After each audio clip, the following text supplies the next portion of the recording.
studying the game, and I was working out like 3 times a day. Did somebody encourage you to do this, like Jimmy Lake or your position coach, to just change everything about yourself? Throughout the years, they've always told me what I needed to work on. I always took it to note, and I applied it over the years, and just gradually kept growing. All right, we'll go to Chris Fetters and then Lauren Kirschman. Go ahead, Chris. Hey, Kamari, I know over the years, Coach Bonifay and now Coach Lake, they've definitely talked about kind of riding the hot hand when it comes to the running back that seems to be maybe the most effective at that point in time.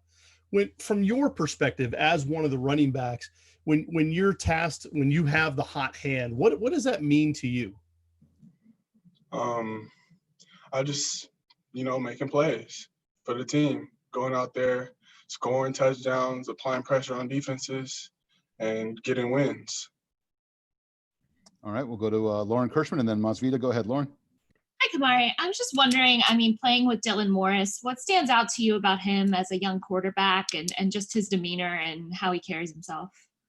Dylan is high energy, high motor, very smart, and savvy.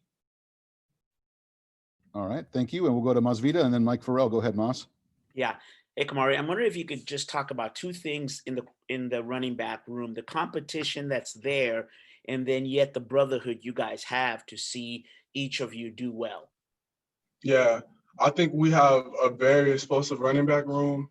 Everybody has their own abilities that create different types of pressures on defenses, and the motor just wouldn't stop because we have so much depth in this room. All right, we'll go to Mike Farrell and then Lars. Go ahead, Mike. Yeah, Kamari, I'm wondering, obviously you're a fifth-year guy, and it took a while to get to this place, this starting spot. Obviously didn't probably play as much as you wanted to last year. How challenging was the road for you, and were there ever moments where you thought about going somewhere else, or were you always bought into this? I never thought about leaving. I just knew that if I focused on my details, that everything would work out. All right, we'll go to Lars and then Christian Caple. Go ahead, Lars. Hey, Kamari, Coach Bonaparte described you as a Swiss Army knife. Was there a part of your game that you take more pride in, and is there anything like that? Can you repeat that one more time? So Coach Bonaparte described you as a Swiss Army knife. Is there a part of your game that you take extra pride in, like pass blocking or anything like that? A specific part of my game that I take pride in would be pass pro and then catching the ball out of the backfield. I like being one-on-one with any linebacker. That's something that makes me excited if I see that pre-snap. All right, we'll go to Christian and then Chris Fetters. Go ahead, Christian. Hey, Kamari, you described Dylan as savvy as a quarterback. I'm wondering if you have an example or two of that. Great. He plays with great eyes. The way he reads defenses, the way he knows the playbook, and his pre-snaps are things that show me how savvy he is and how smart of a player he is. Does that include stuff like checking into a run when you guys have a pass play? Checking protections at the line of scrimmage if he sees a blitz, things like that.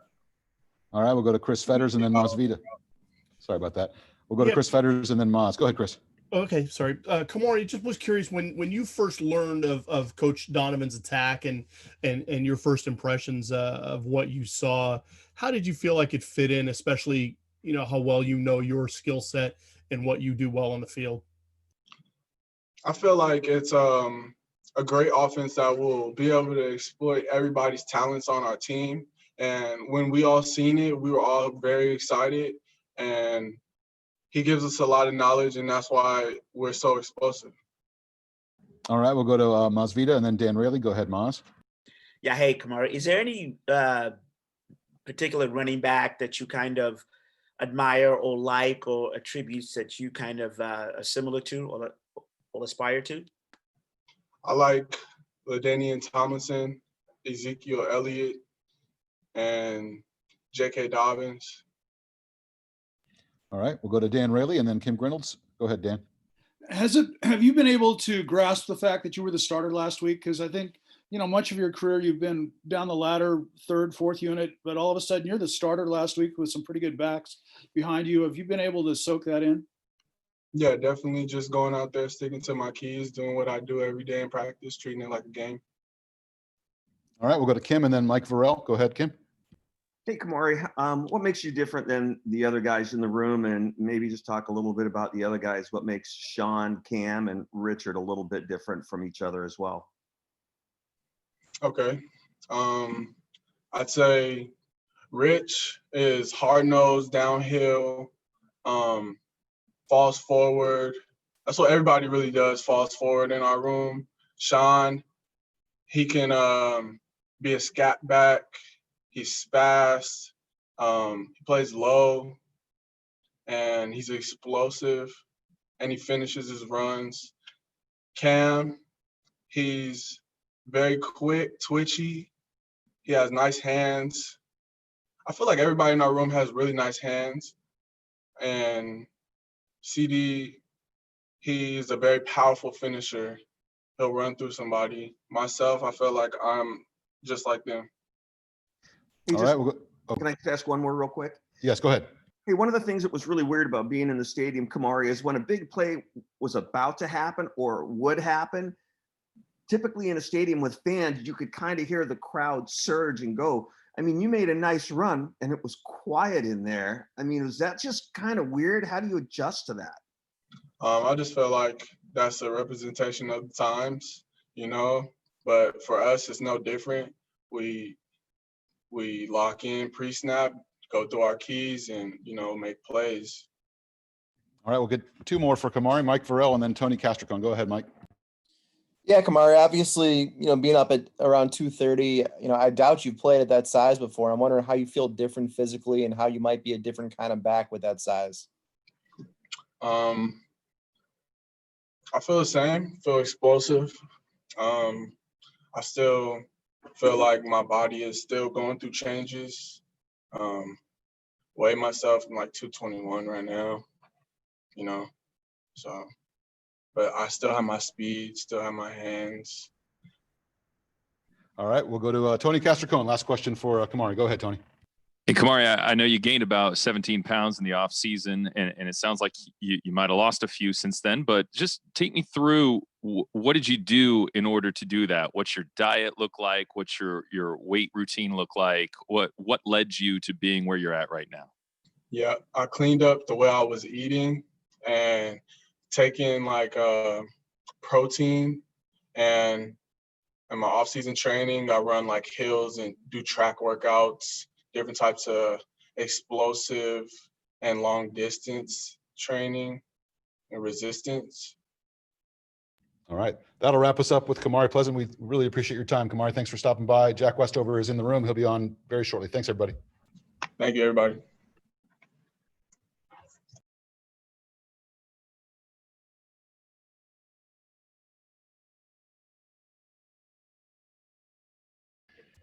All right.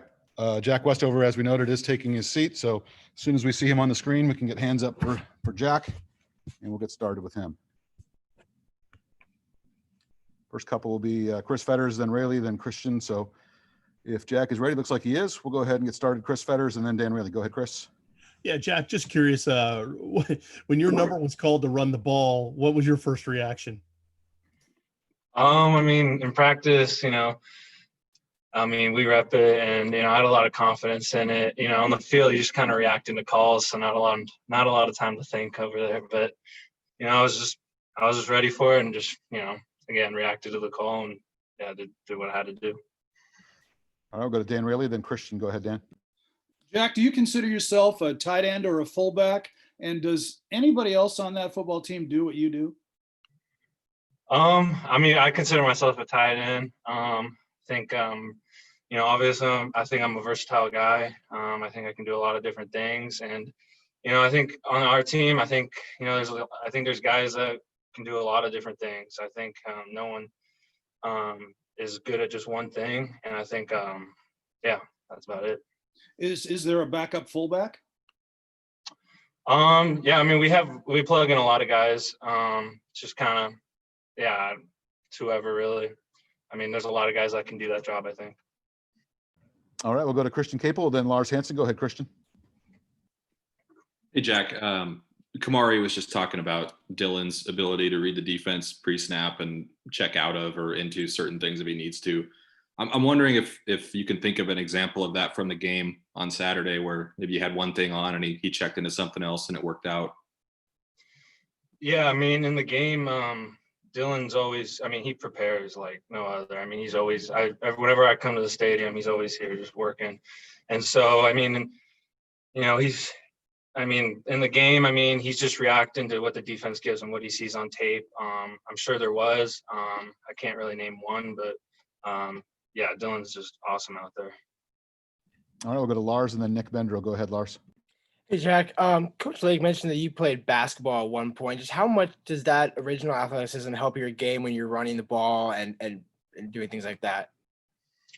Yeah, I mean, I'd say basketball is like what makes me almost the player I am. I think it's what makes me so versatile. I think just being able, you know, to be good with my feet with all those years of like training and playing basketball, with all the footwork I've done, you know, I think it just biggest thing, it just makes my feet good. And I think, yeah, it gives me like some sort of, you know, yeah, wiggle or yeah, whatever you want to call it. All right, we'll go to Nick and then Maz. Go ahead, Nick.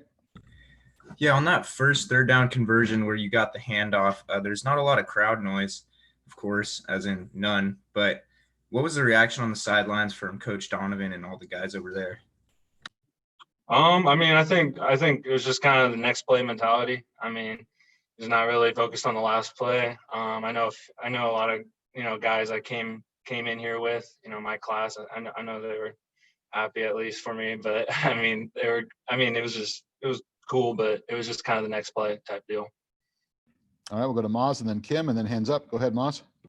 Yeah. Hey, Jack. Coach Lake talked about the ability or the versatility of the offense from one week to the next. And we just heard about how you're versatile. Can you talk about the advantage of having multiple running backs, you yourself being able to play different positions? How much of an advantage is that from week to week against an opponent? I mean, I think just like we have just a lot of guys at a lot of different positions, and I think that's a good thing to have. I mean, I think it just makes our offense more versatile, and like you said, and I think you know, we're continuing to grow as is every team in the country every week and play off of things. All right, we'll go to Kim and then Chris. Go ahead, Kim. Hey, Jack, looking back at the game on Saturday, what was your favorite play, or is there one play that stood out that you're going to remember for a while, and why?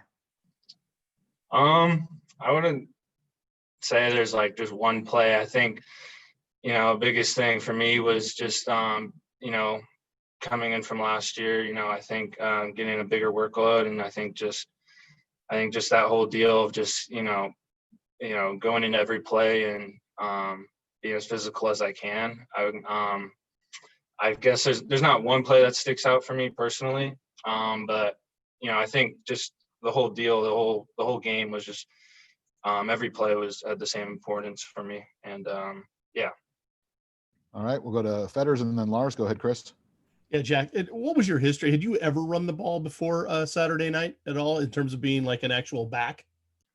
I mean, the one year I played in like 8th grade, I took one handoff. But I mean, that's about it. Yeah, I'll just leave it at that. All right, we'll go to Lars and then Josh Kirschenbaum. Go ahead, Lars. Hey, Jack, we saw that Mark Redmond got some time into the game, didn't obviously get a catch, but just what have you seen from him in camp? And obviously him as a freshman, just what does that say about him and his future? Yeah, Mark's going to be a good one. You know, I think he's got a really good work ethic. And, you know, I think the most impressive thing about Mark is just his ability to pick up the offense. He's a really smart guy. From day one, he's been on top of his stuff. And, yeah, I mean, I'm super happy for him. We're a super close group. So, yeah, it was awesome to see him out there for sure. All right, Josh, and then Tony Castricone. Go ahead, Josh.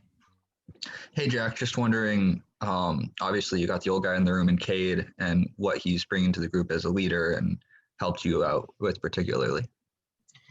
Yeah, ever since I got here, I've really just I mean, in a way, looked up to Cade. You know, he's one of the more like professional and just great guys there is. And you know, he's really, you know, in a way taken me under his wing, and I think I've learned a ton from him, and I continue to do that. And yeah, I mean, we're always in communication, so it's always a good deal.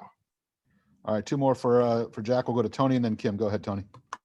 Hey, Jack, talking Arizona last year, of course, first half was looking a little shaky and then exploded for 38 points in the second half, led off by your touchdown. Take me back to what you thought was the difference between the first half and the second half, and tell me what you see out of Arizona's defense. So the first part, I think last year the biggest thing was just, you know, we just had a wake up call in the locker room. You know, we had to look ourselves in the mirror, and we said this isn't us, this isn't who we are. And we came out the second half and just started by playing physical and, you know, doing what we needed to do. I think what was your second question again? I was asking, what do you see out of Arizona defensively this year? Oh yeah, I mean, it's, you know, it's they got a new DC, so it's a new look on defense. Yeah, but I mean, Arizona, I mean, they played really good against USC. They played tough. It's a great defense over there. They have a lot of good playmakers for sure. And yeah, I mean, it's a totally different look, and it's definitely going to be a challenge for sure. All right, last question for Jack from Kim Grinolds. Go ahead, Kim. You told us one carry in the 8th grade. You got to tell us what happened, Jack. I mean, I remember it was against like Bainbridge, and I took it for like 15. So that was a good start, but one carry for 15 yards in my career before last Saturday. All right, Jack, thanks for your time today. Thanks, everybody. We'll be back tomorrow with Coach Lake. Have a good one. Thanks. Thanks. Thank you.